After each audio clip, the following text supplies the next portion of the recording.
네, 오늘장 저희가 볼 첫 번째 이슈 화면으로 만나보겠습니다. 성장하는 원격 진료 제도화 될까?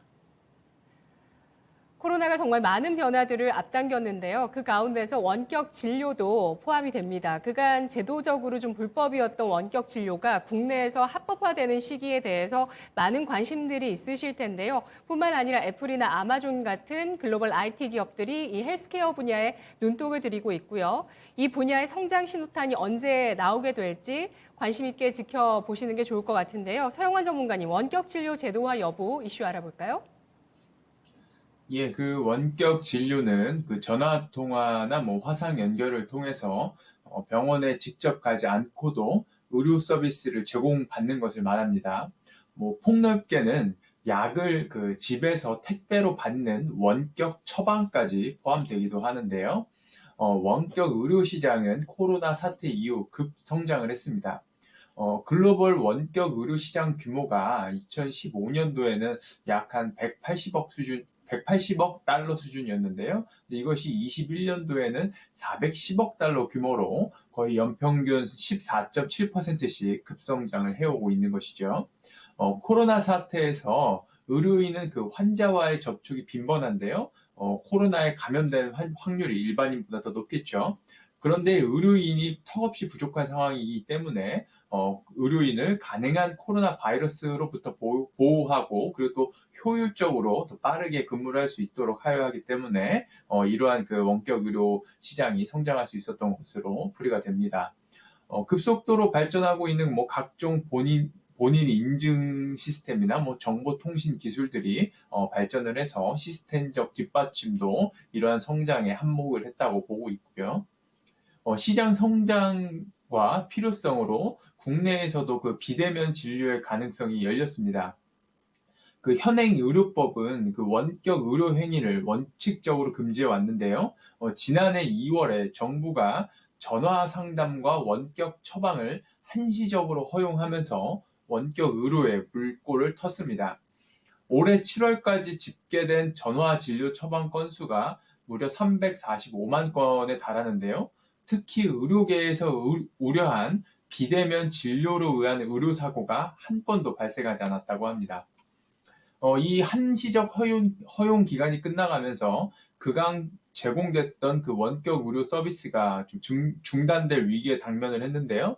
관련 시스템을 제공한 업체들도 사업 지속 여부가 불투명한 상황입니다. 이러한 상황에서 민주당의 그 최혜영 의원이 비대면 진료 의료법 일부 개정안을 대표 발의했습니다. 이로 인해서 그 원격 의료 서비스가 지속될 가능성이 열렸는데요. 이 안에는 의사의 판단에 따라서 비대면 진료가 대면 진료의 보완책으로 제공될 수 있음을 밝혔고요. 도서 벽지, 교정시설 수용자, 뭐 군인들, 의료사 등 같이 뭐 의료 사각지대를 해소하겠다라는 원칙이 담겨져 있습니다. 그 또한 그 권덕철 보건복지부 장관도 원격 모니터링 합법화에 대해 긍정적인 시각을 내비치기로 했기 때문에 관련 산업의 발전이 기대가 되고 있는 상황입니다. 네, 기존의 제도권이 이 오프라인 진료이기 때문에 원격 진료는 철옹성 같은 이 제도권에 좀 맞부딪히게 되면서 우리 시장에서는 열리지가 않았었는데 코로나가 이것을 앞당기면서 물꼬를 텄습니다. 그리고 계속해서 여당 쪽에서 관련한 개정안을 발의하고 있는 움직임이 나타나고 있고요. 전성진 전문가님께서는 어떤 의견이실까요? 네, 10분 때문에 원격으로는 꼭 필요하다는 의견입니다. 심정지 후에 1분마다 생존율이 10%씩 하락합니다. 결국 10분의 골든타임은 응급 환자들에게는 생사의 의미합니다. 원격 의료가 필요한 곳은 서울과 같이 내에서도 교통 등 여러 문제로 의료진 관계자들의 도착이 늦어지거나 지연될 때, 그리고 또 의료시설이 없는 섬에 거주하시는 분들 또는 악천 및 지형상 접근이 쉽지 않은 대표적인 전쟁터의 군인들, 이러한 분들에게는 꼭 필요합니다.